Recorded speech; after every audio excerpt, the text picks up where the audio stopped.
നമസ്കാരം. മിൽവോക്കി അക്കാദമിക്ക് IETS official പാർട്ണറായ IDPയുടെ പ്രീമിയം ബിസിനസ് പാർട്ണർ അവാർഡ് ലഭിച്ചു. എറണാകുളം ഹോളിഡേ ഇൻ ഹോട്ടലിൽ നടന്ന സൗത്ത് ഏഷ്യൻ കോൺഫറൻസിൽ വച്ച് IDPയുടെ സൗത്ത് ഏഷ്യ ഹെഡും IELTS ഇന്ത്യ ഡയറക്ടറുമായ ഇന്ദർപ്രീത് സിംഗിൽ നിന്നും Milwaukee academy managing director Sunny Thomas Kaduthare award ഏറ്റുവാങ്ങി. 20 വർഷത്തിലേറെ പ്രവർത്തന പാരമ്പര്യമുള്ള കേരളത്തിലെ പ്രമുഖ വിദേശ ഭാഷാ പഠന കേന്ദ്രമാണ് കോതമംഗലം മിൽവോക്കി അക്കാദമി. ഏറ്റവും മികച്ച വിജയശതമാനം മിൽവോക്കിയുടെ പ്രത്യേകതയാണ്.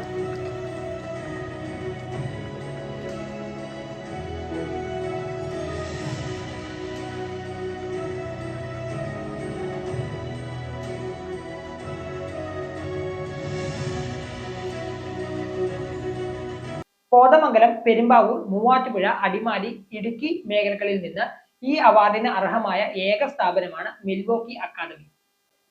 പരിചയസമ്പന്നമായ അധ്യാപകരുടെ ക്ലാസ്, വ്യക്തിപരമായ ശ്രദ്ധ, എല്ലാ ആഴ്ചകളിലുമുള്ള മോക്ക് ടെസ്റ്റ് എന്നിവ മിൽവോക്കിയുടെ മുഖമുദ്രയാണ്. IELTS, PTE, OET, ജർമ്മൻ കോഴ്സുകളാണ് മിൽവോക്കി നടത്തുന്നത്. M4 മലയാളം, കോതമംഗലം.